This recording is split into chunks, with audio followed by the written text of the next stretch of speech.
Hello everypony, Rosepal here. Welcome to a very special episode of Brony Culture Stories, the show where I talk about everything My Little Pony Friendship is Magic. I'm super excited today because I am doing my very first collab video. Yay! And who else would star in this collab than my best friend Penrose? Hey Pen! Hey Rose, thanks for having me here. No problem Pen. In this episode, we are going to discuss the awesome Season 4 finale, Twilight's Kingdom. This was one of my favourite episodes of Season 4, and one of my favourite episodes of the whole show. There were scenes that glued us to the screen, scenes that were heartbreaking, scenes that were heartwarming, and scenes that made us think, huh? I'm with you on that 100%. Watching this finale felt like watching a really good, really good movie. With that in mind, let's start by talking about Twilight's role as a princess.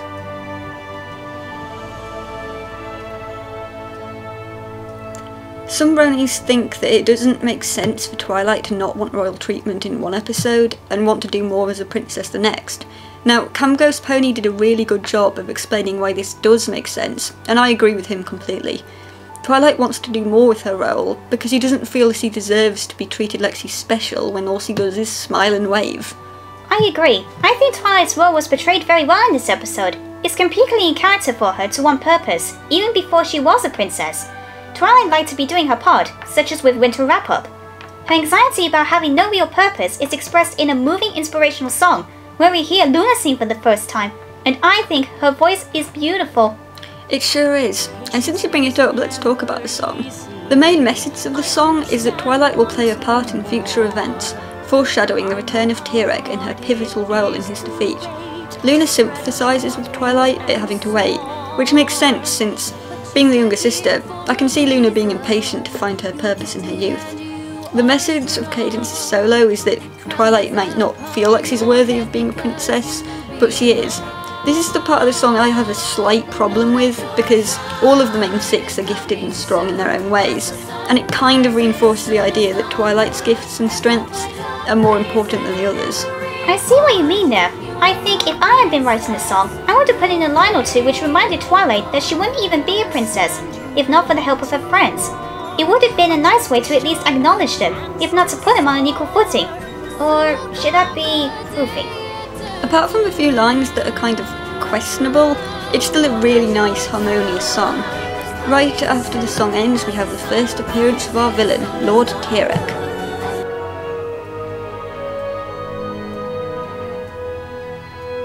Tirek, he is the best villain I have seen so far in MLP. He is even scarier and more powerful than Crystal and Sombra put together.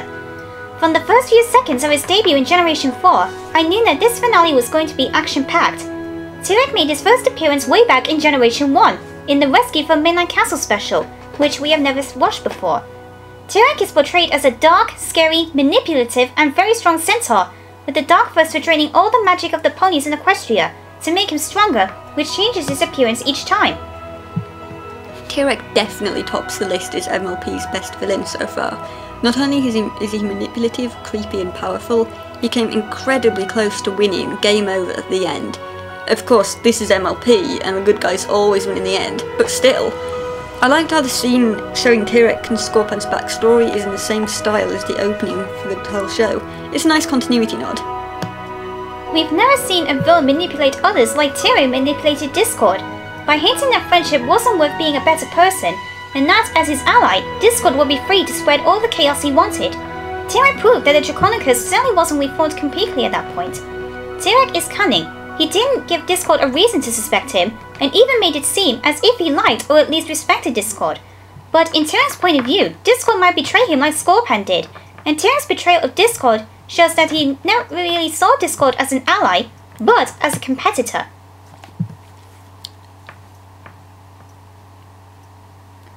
Like with the most two-parters, the main focus is on Twilight, but the rest of the main six have their moments too. Discord was awesome in this episode, with funny references to Mary Poppins and the whole pretty pink princess thing. He bookmarks the important entries in the main six's journal, which suggests that he knows more than they do about what's going on. But his temptation and betrayal by Tirek proves that he isn't infallible. I think the flashback scenes to Leap of Faith and the Breezy episode could have been cut, since they don't really seem to add anything. The time could have been added to fleshing out Discord's second reformation, Much like the first one, it is pretty rushed. It was still nice to recap on the keys, though, and the part where Pinkie Pie finds out how to reveal her key by chucking bonus out is hilarious. You can just imagine the ponies thinking, oh, so that's how it works. Discord's reformation was a bit rushed, but this time it really seemed sincere. He'd given up friendship for freedom and power, only to betray and lose it all. And then Twilight gave up her magic, on the gamble that such a sacrifice would lead to finding her key, and even demanded that T-Rex release all of her friends, including Discord. This was a moving scene, as it shows that Twilight is starting to accept Discord as a friend to her in the main six, despite the trouble he caused. This act taught Discord the value of friendship, and he gives Twilight her key, the medallion he got from T-Rex. And can I just say the final battle between Twilight and T-Rex was so awesome! Then comes the moment we were all waiting for. Rainbow powers, activate! Honestly, I don't care too much about the designs. Same with Twilight's new castle. Sure, they look bizarre at best and downright horrible at worst, but I'll probably get used to them.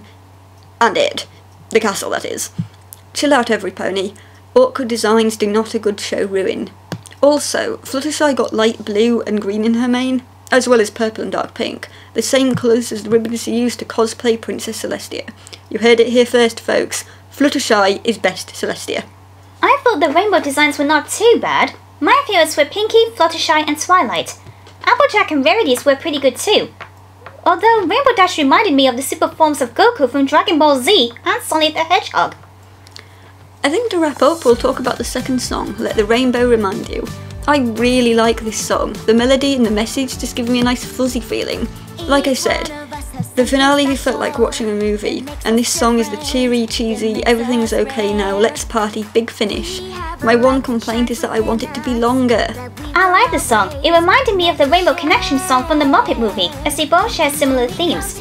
The song is nice and upbeat, and we get to see the ponies that gave the main six their keys throughout the season, including Coco Pamel and Cheese Sandwich. I agree with you that it could have been longer. Secondly, I like the inside of the new castle, with a circle of thrones including one for Spike, a good reference to the round table. And I was excited when Discord was finally accepted by the ponies, especially when he gave a bunch of rainbow-colored flowers to Celestia. Overall, I really enjoyed this season, and I can't wait for Season 5. I'll be putting a video up about what I want to see in the next season, so keep your eyes peeled. Any final thoughts, Penrose? This is a really great season, and you can find out more about my views on the episodes on my DeviantArt page journal, link in the description. It was really nice doing this with you, Rose, pal. I hope you guys enjoyed it, and I look forward to our next collaboration. I don't think there's anything more I can say, except bye. Bye, Penrose.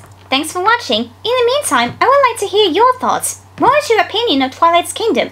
What did you think of Lord T-Rex and the final battle between him and Twilight? Let me know in the comments below, and I hope you enjoy the rest of what I have in store. As always, see you later, every pony!